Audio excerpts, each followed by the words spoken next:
Yes, ku kiganiro twatambukije ahangaho ubushize twari turi kwibaza nyiri Sipiro ninde. Sipiro yaje ikatugaragaza agati twebwe abanyarwanda, hanyuma ibyo byo kutugaragaza agati abayobozi bacu bakabirebera ntibagire icyo bahita bagikoraho kigaragara. Hanyuma tukibaza ngo ese abayobozi bacu cyangwa se u Rwanda muri rusange rwungukira hehe ku buryo Sipiro iza ikaduha serivisi mbi mu buryo bugaragara, kandi abayigannye bo nta ibyo basabwa byose babitanze, bagudushe amafaranga yabo.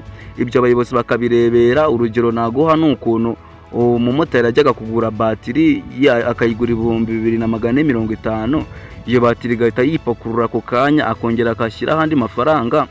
Ubwo bujura bugakorerwa abamotari ntihagire urwego na rumwe rw'igihugu rubikurikirana, kandi ibyo ngibyo ni ubutubuzi bugaragarira ijisho. Urumva nimba abamotari 1000 umwe aguze bikipakura n'undi akagura bikipakura akongera agashyira ahandi, Sipiro iba yarangije kurya amamiliyoni menshi y'abanyarwanda mu bamotari yariye mu buryo bugaragarira ijisho. Abayobozi bacu barebera, kandi abayobozi bacu bafite imvugo ivuga ngo insanganyamatsiko ivuga ngo umuturage ku isonga.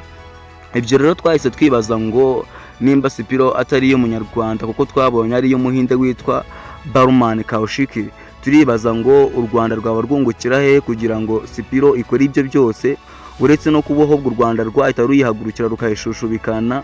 Ahubwo dusanga u Rwanda rufasha Sipiro. Ni ukuvuga u Rwanda ubushakashatsi twakoze twasanze igihugu cy'u Rwanda gifasha kompanyi ya Sipiro.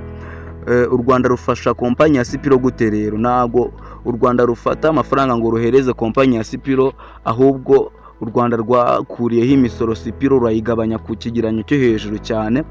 So rero tukita twibaza ngo u Rwanda rwo rwungukira hehe kuri kompanyi ya Sipiro. Ni ukuvuga ngo Sipiro yaje mu Rwanda izana izi propaganda zayo zo kwamamaza amasipiro n'iki, ziganwa na benshi. Hanyuma u Rwanda rwo rucuruza umuriro nuko Sipiro ifite amasitasiyo swamp mu gihugu arenga 700.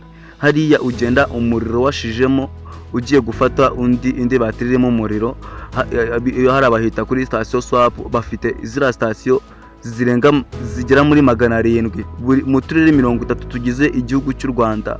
Buri karere bagiye bafitemo amasitasiyo swap ira kompanyi ya Sipiro. So urumva izo sitasiyo zose rero imiriro zicuruza ni ya REG, Rwanda Energy Group. Urumva u Rwanda narwo ruba rurimo rurunguka, ahandi rwungukira. Ubushakashatsi bwakozwe vuba ngaha bwagaragaje ko abamotari abafite moto benda kungana n'ubundi n'abafite imodoka. Yes, ubushakashatsi bwakoze bwasanze abafite moto n'ubundi benda kungana n'abafite imodoka.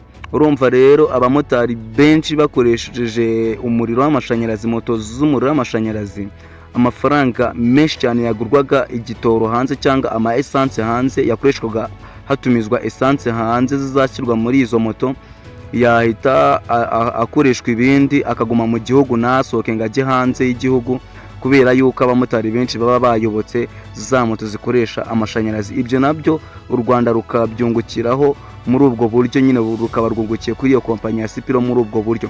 Ikindi, Sipiro yatanze akazi mu bashomeri bari bararangije kwiga mu Rwanda barenga 1650. Urumva abashomeri 1650 bahaye akazi, nabyo u Rwanda ruba rwabyungukiyemo muri ubwo buryo.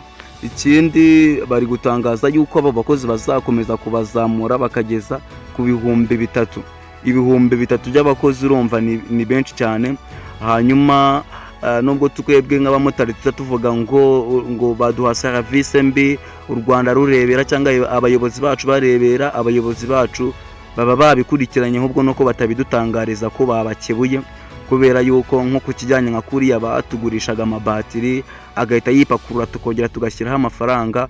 Ubu iyo batiri yipakuruye uhita ubahamagara bagahita bagusubiza amafaranga yawe. Uhamagara umurongo utishyurwa 336 n'uwa Sipiro, ukabasobanurira amafaranga bagahita garuka bitagoranya. Ikindi, kuri iyi service mbi yo kuduha batiri zitarimo umuriro ukagenda ugasanga imirongo ni miremire, Sipiro yatangaje ko icyo kibazo yakimenye igiye kugikemura vuba bidatinze, hanyuma ibinyujije mu kongera amabatiri menshi, amasitasiyo swap menshi afite imbaraga n'ayahari bakayongerera imbaraga babinyujije mu kongera andi mashajeri menshi n'andi mabatiri menshi mu masitasiyo 700 asanzwe. Ikindi amakuru dufite twebwe nuko tubizi nuko twamaze kuvumbura ko ikigo cy'igihugu gishinzwe imitangire ya service cyahamagaye abayobozi ba Sipiro kikabamenyesha ko bagomba gukosora imitangire yabo mibi ya service mu gihe kitarengeje amezi 2. Sipiro yabemereye yuko bizarenga mu kwa gatandatu ibyo bibazo by'imirongo miremire byakemutse. Ikindi na polisi y'igihugu dufite amakuru ko yagerageje kubakebura rwose, bababwira abayobozi ba Sipiro bati bakurikirane service baha abakiriya babo kugira ngo birusheho kugenda neza. Ayo ni amakuru twahawe na bamwe mu bafatanyabikorwa ba Sipiro kuko twagerageje kubaganiza. Nje ndi HTNPI hano narindi kubereka u Rwanda rwungukira he, murabyumvishe. Hanyuma ariko nta nubwo u Rwanda abayobozi bacu bicaye barimo barababwira ati kabisa mushyiremo ingufu mukemura ibyo bibazo. Sipiro nayo iti ibyumba twari twateguye haje abashyitsi baturusha ubushobozi ariko turi kubaka ibindi vuba. So yo ni amakuru meza rero ku bafatanyabikorwa bose ba Sipiro, cyane cyane ku bamotari. Urumva ibyo bibazo byanyu byaramenyekanye, hanyuma reka dutegereze turebe ibisubizo. Akandi kantu twahura nako tuzabareberayo mu bushobozi bwacu bukeya, tubabwire wagwana.